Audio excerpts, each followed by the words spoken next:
महराज मलिक जम्मू कश्मीर की आइनसाज असेंबली में नशा करके आता है, ये कहना है भारतीय जनता पार्टी के लोगों का। लेकिन महराज मलिक ये कहता है कि पंजाब के साथ डील साइन हो चुकी है, यहाँ से रेत बाजरी पंजाब को सप्लाई की जा रही है और पंजाब से चिट्टा और ड्रग्स जम्मू कश्मीर में लाया जा रहा है। लगातार इसके ऊपर महराज मलिक आवाज़ उठा रहे हैं। जब से ऐवान में आए हैं तब से दो ही मुद्दों पर यह बात कर रहे हैं, एक तो शराब पे पाबंदी होनी चाहिए, एक ड्रग्स का खात्मा होना चाहिए। लेकिन ऐवान के अंदर बैठे हुए अपोजिशन के लोग इस बात पे बड़ा नाराज होते हैं इनसे और कहते हैं कि जनाब आप भी नशा करके जो है वो यहाँ पे आते हैं और आप भी आकर इस तरीके की बातें करते हैं। महराज जी बहुत बहुत शुक्रिया। पहले तो मुबारकें हो, आपको जम्मू कश्मीर का जो है वो प्रेसिडेंट चुना है आम आदमी पार्टी की तरफ से, पहले यंग नेता हो जिसको पहला पद मिला और बहुत बड़ा मिला है। इस पे भी आएंगे। सवाल यह है कि जब से आप असेंबली में ज़्यादा बोलना शुरू हो चुके हैं तब से कह रहे हैं कि नशा करके आप आ रहे हो, ड्रग्स करके आप आते हो और इस तरीके के आके हल्ला गुल्ला आप करते हो, बाकी लोगों को बात नहीं करने देते हो, ये क्या सच है? जवाब मैंने दिया है क्योंकि नशा करते हुए लोगों को मैंने भी देखा है और जो आपको सुनने वाले हैं उन्होंने भी देखा होगा। अभी मैं एक चैनल से बात कर रहा था, मैंने कहा अगर मैं नशा करके ऐवान में जाता तो सर झुका के उनसे ऐसे बात करता, ऊंची आवाज बोलने से मेरे को डर लगता। मैं इसलिए बोलता हूँ, इसलिए उनको लगता है ये नशा का। ऐसा कौन सा नशा है जो खुददारी से सीना ठोक के खड़ा हो जाता है? कोई नशा अगर दुनिया के अंदर है मुझे बता देना। मैंने तो सुना है जब इंसान नशा करता है तो ऐसे करता है, ऐसे मैंने देखा है। अब मैं अगर मैं कोई किसी की एक्टिंग करूं ना तो डायरेक्ट पता चलेगा कौन लोग हैं, तो मैं बोलूंगा नहीं। तो ऐसे करते हैं तो सर झुका के बात होती है। मैंने कहा मैं अपने सच को बताने के लिए और मनवाने के लिए 28 मुंह को बंद करने, उनके झूठ को रोकने के लिए अपनी आवाज को बुलंद करता हूं और वो सच्चाई है। और अगर नशा करने के बाद पूरा दिन मेरी तरह कोई बोल पाए तो बता दो यार। परसों अवान में बीजेपी के लोग गुस्से से आपकी तरफ आए, मार्शल्स ने उनको रोका, आप अकेले थे, वो 5-8 लोग आके, वो क्यों आए, क्या वजह हुई? दिखाना चाहते हैं। पहले दिन तो उनको लगा कि ये कोई है ही नहीं। जब मैंने पहले एक दिन बात कही तो फिर किसी मीडिया वाले ने बोला कि महराज ऐसे बोला। कहते कौन महराज? वो मुझे तवज्जो ही नहीं दे रहे थे, जैसे वो है ही नहीं कोई। लाइट नोट पे ले रहे थे। आज उनको बता दो कि पूरा देश जानता है कि महराज कौन है और पूरा जम्मू कश्मीर मानता है कि महराज कौन है। ये इस भरम में ना रहे। जिन लोगों ने इनको वोट दिया है वही लोग आज महराज की बात को मानते हैं, क्योंकि उन लोगों की बात ये लोग ऐवान में जाकर नहीं किए। मोदी के नाम पर जीत कर आए और आज भी तारीफ कर रहे हैं। मैं कह रहा हूं काम करके बताएं। आज जो लाठियां खा रहे हैं बाहर, उनकी तरफ से खड़े नहीं हो सके। आज भी लाठी चार्ज हुआ है तो पूछ लो, गाड़ियों में निकल गए। किसी को डंपर भेजना है, किसी को क्रशर चल नहीं रहा है, किसी को पता नहीं पेट्रोल पंप नहीं चल रहा है, वहां पे ग्राहक आए होंगे, कौन जाएगा उनके पास? और सरकार ने जो वादा किया उसको पूरा करने में नाअहल है। मैंने कहा है अगर आज भी उमर अब्दुल्ला की सरकार में नौजवानों को लाठियां खानी पड़े तो वोट किस लिए लिया था, इलेक्शन किस लिए हुआ था? मैंने कहा है कि डेली वेजेस में जो है बढ़ोतरी होनी चाहिए अगर परमानेंट की पॉलिसी नहीं लेकर आए। ठीक है, आपके पास बजट नहीं है। आज स्कीना मैम के साथ मैंने देखा कि असेंबली के अंदर थोड़ी सी जो है वो नोक जोक हुई। नहीं, आप एक प्रेस से मुंसलिक हैं, आपने खोज करनी है। जब सवाल पे हुआ नहीं, जब चमन लाल बात कर रहे थे, चमन लाल नाम था, चमन लाल ने कहा कि जवाब सही नहीं है, इन लोगों ने झूठ लिखा है। श्याम लाल ने वो वॉकआउट कर गया, सुन लेना। और वो ब्यूरोक्रेट ने सच में झूठ लिखा था, उन्होंने सच्चा जवाब नहीं दिया था। मैं मानता हूं, मैं यहाँ श्याम लाल की तरफ से। क्यों? देखिए सच्चाई के साथ हूं मैं। दूसरी बार उठा एनसी का कोई, उसका नाम क्या मुझे नहीं पता, देख लेना। उसने कहा कि ये जो जवाब जो है ये गलत दे रहे हैं। हाँ, यहाँ नाम है। हमने सवाल ये पूछा, इन्होंने जवाब गलत दिया है, तो हम जी इसकी मजम्मत करते हैं, अगली बार ऐसा नहीं होना चाहिए। जब से मैं असेंबली में आया हूं तब से ये तमाशा ब्यूरोक्रेट का देख रहा हूं, क्योंकि ये वही लिखते हैं जो इनको लिखा हुआ पीछे से डिक्टेशन होती है। यार ये कागजों का लिखा हुआ मानते हैं। एक आदमी जब सवाल पूछता है वो जमीन को देख कर आया होता है। कब गया इनका ब्यूरोक्रेट जो यहाँ ऐवान के अंदर, इसका यहाँ पर सेक्रेटरीट में बैठता है, मेरे इलाके में कब गया वो बड़ा ऑफिसर? क्या उसने देखा? उसने कागज देखे, अच्छा ये लाइन यहाँ से आई है, फिर यहाँ से आई, यहाँ से, अरे कितनी नीचे गई है, क्या इसने देखी? जब मैंने कहा कि पाइप गलत है तो इसने जांच की? क्या इनकी कोई टीम गई इलाके के अंदर? और ये जब जवाब लिखेंगे तो मेरा जैसा एमएलए उठेगा तो सरकार, मैडम का क्या कहना था? मैडम को प्रॉब्लम ये होती नहीं, उनको ये प्रॉब्लम होगी कि सरकार पे सवाल है, क्योंकि जवाब जो है मंत्री दे रहा है ना। अब मंत्री कब उसकी खोज करेगा ये जवाब सही है कि गलत? आ रहा है, तुम्हारी जिम्मेदारी है। सरकार में तुम अगर ऐसे बैठे हो तो फिर अगर उन्हीं के जवाब देने हैं तो फिर तो एलजी के दौर में वो काम कर ही रहे थे, फिर वो जवाब एलजी को दे ही रहे थे। तुम्हारा क्या काम है? तो एलजी को जब जवाब दे ही रहे थे तो हम तब भी ठीक थे, तब भी सुनवाई नहीं थी। अब आपने भी कंफर्म किया जो जवाब दिया वो सही है गलत है? अच्छा, जितने एनसी का एमएलए भी बोला तब भी आपको यकीन नहीं, बीजेपी का बोला तब भी यकीन नहीं, आखिर में मैं बोला तो मेरे पे सारे बोल रहे हैं, आपको कैसे यकीन है? क्या बात कर रहे हो यार?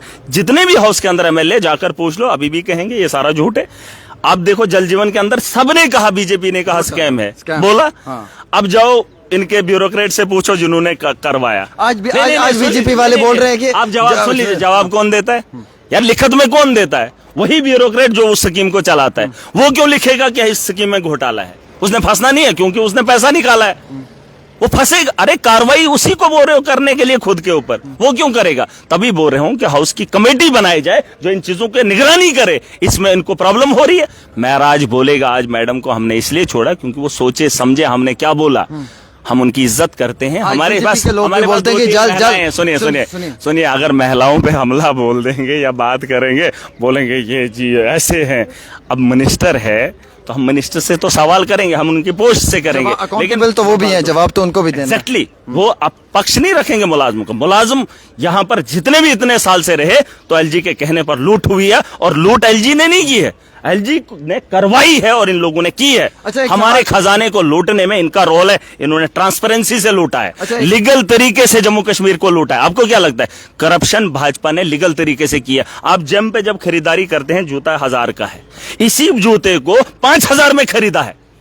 आपको नहीं समझ नहीं आ रही लूट कैसे हुई है? 10 रुपए की चीज को 1000 में बेचा है।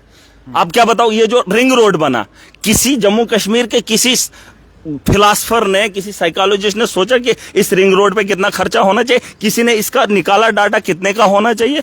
यहां पर रिंग रोड अगर 1000 करोड़ का हो, 20,000 करोड़ का हो, लेकिन उन्होंने 40,000 करोड़ निकाला। किसको पड़ी है? बिल्कुल नहीं, नाप किसने किया?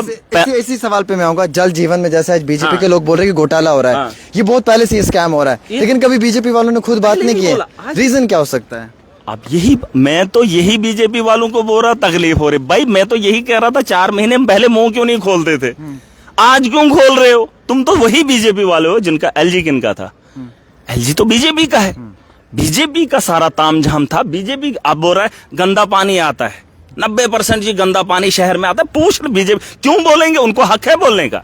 क्या पहली बार आ रहा है? क्या 4 महीने के अंदर आ रहा है? जल जीवन के 4 मैं वही कह रहा हूं, बीजेपी को बोलने का हक नहीं है। आज सरकार को जवाब देना। जैसे मैंने कहा, डंडे अगर पड़ रहे हैं तो सरकार के सामने पड़ रहे हैं, जिम्मेदार सरकार है। एक आखिरी सवाल है कि चिट्टा जो है वो सप्लाई किया जा रहा है जम्मू कश्मीर में, और इसके बदले में इंपोर्ट एक्सपोर्ट, इसके बदले में जो है वो बाजरी रेत का माफिया, जम्मू का माफिया, यहां से वहां, यहां से जाती है रेत, खजाना। देखो, यहां से सोना लिया जा रहा है, लूटा जा रहा है, वहां से चिट्टा लाया जा रहा है। तो पंजाब में सरकार भी आम आदमी पार्टी की कुछ नहीं कर पा रही।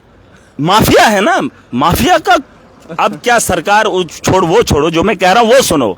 चाहे पंजाब के लोग सुने या जम्मू कश्मीर के, यहाँ पे भी सरकार है, वहां पे भी सरकार है, लेकिन माफिया को रोकना। ये तो यहाँ से बजरी ले रहे हैं, यहाँ से रेत ले रहे हैं, पत्थर ले रहे हैं, वहां से चिट्टा ला रहे हैं। मुझे नहीं पता कहां से ला रहे हैं, लेकिन आ रहा है। मैंने सुना जम्मू के अंदर बहुत बिक रहा है, डोडा पहाड़ों के इलाकों में भी, कश्मीर के अंदर भी चिट्टा आ कहां से रहा? जब खोज की, डंपर यहां से जाते हैं, वहां से माल आ रहा है। तो इसको कौन रोकेगा?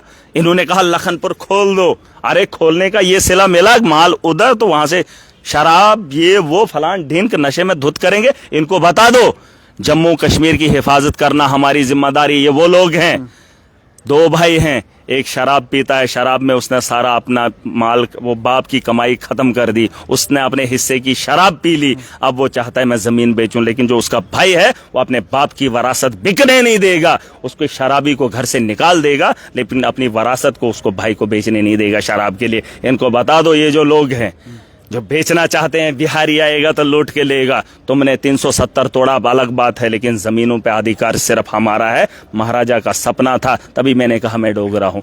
कईयों को शक था। अखंड भारत है ना, अखंड भारत की बात। अखंड भारत है, शिमला अखंड भारत नहीं है। ये अखंड भारत तब भी था जब महाराजा ने हिंदुस्तान के साथ इलाह किया, पाकिस्तान भी जा सकता था, जा सकता। ये समझने में बेवकूफी है। जा सकता नहीं, इलाह किसने किया था? महाराजा ने। तो महाराजा कौन था? कौन था? उसी ने तो कहा था लखनपुर के इधर किसी को काम करने की इजाजत नहीं, वरना वो लिख सकता था करो। उसने इसीलिए कहा था कि जम्मू कश्मीर की पहचान खत्म हो जाएगी, यहाँ का ट्रेडिशन कल्चर बचा रहे, यहाँ का बिजनेस बचा रहे, लोगों को आने में ममानत नहीं थी। वो आए यहाँ पर पैसा बने, यहाँ के लोगों को अच्छी जिंदगी मिले, अच्छा मुस्तकबिल मिले। और आज इन्होंने बोला है बिहार के आएंगे लूट के, आप देखना, देख लो कितना। अरे मैं जिंदा तो रहूंगा, अगर अच्छी खासी जिंदगी निकल गई तो मेरी आंखें देखेंगी 10 साल के बाद जम्मू के हालात क्या होंगे, वो तो आपने देख ही लिए। आपने देख ही लिए, जम्मू शहर के हालात देख लीजिए, यहाँ पर हालात क्या हैं। और ये बातें करेंगे कश्मीर, जैसे उमर अब्दुल्ला ने कहा कि कश्मीर पहुंचते पहुंचते पहले उनको जम्मू से आना पड़ेगा, और वहां आने के लिए उनको 30 साल अभी सोचना है, बैठेंगे नहीं बैठेंगे। और जम्मू में लोग जमीनें सारा जम्मू का होगा। यार ये सच्चाई है, सच्चाई है। हम जम्मू रीजन से हैं, लोगों को शक है मैं डोगरा नहीं हूँ। डोगरा वो होता है जो हिंदू है, वो ऐसा नहीं है। डोगरा वो है जो जम्मू का है। अच्छा, एक सवाल और लीजिए, पूरी बात सुन लीजिए। मैं डोगरा हूँ, मैं जम्मू का, और जम्मू की मुझे फिक्र है। यहाँ पर मुस्लिम भी है, हिंदू भी है, सिख भी है। और अपने परिवार का अगर जम्मू नंबर की गाड़ी आपको दिल्ली में या यूपी में मिले ना, आप भी होंगे, चाहे वो हिंदू हो मुसलमान हो, आपको खुशी होगी यार अपना इलाके का हाथ धोगे, चाहे उसके साथ आपकी नहीं बनती है। अगर होटल में आपको अपने इलाके का कुत्ता भी मिल जाएगा ना दूर में, तो आप उसे रोक कर उससे बात करेंगे।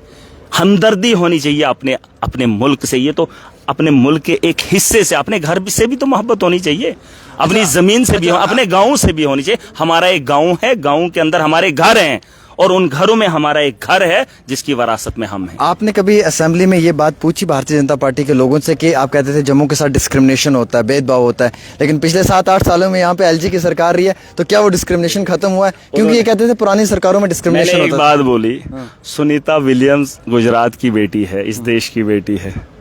अगर यहाँ पे होती तो गोबर की खोज कर रही होती। ये शुक्र है बाहर गई है, खला में 9 महीने खोज करके आई, वरना ये वो देश है जहां आज भी जमीन को खोद कर मुगलों की कब्रों में ये देखा जाता है इस कब्र में किसको दफनाया है ना। ये वो मुल्क है और बीजेपी की ये पॉलिसी है। शुक्र करो सुनीता विलियम्स के बड़ी चर्चे हो रहे थे, फिर मैंने उसकी जानकारी ली, वो गुजरात की। मैंने कहा उसी मोदी के गुजरात से है। अगर गुजरात में होती और मोदी यहाँ प्रधानमंत्री होता और सुनीता जी यहाँ होती तो खला में नहीं, जमीन की गहराई नाप रही होती, 3 गज भी नहीं ढूंढ पाती कि इस जमीन के अंदर कौन गड़ा है। ये हालात हैं इस देश के, इस हालात को सुधारना ये हमारा फर्ज है। बहुत बहुत शुक्रिया। हमारे साथ एमएलए डोडा थे महराज मलिक जी, जिन्होंने एक्सक्लूसिव इस प्रोग्राम में कई सारी बातें बताई। आपकी क्या राय रहती है इन सभी चीज़ों पे, आप भी ज़रूर बताएं।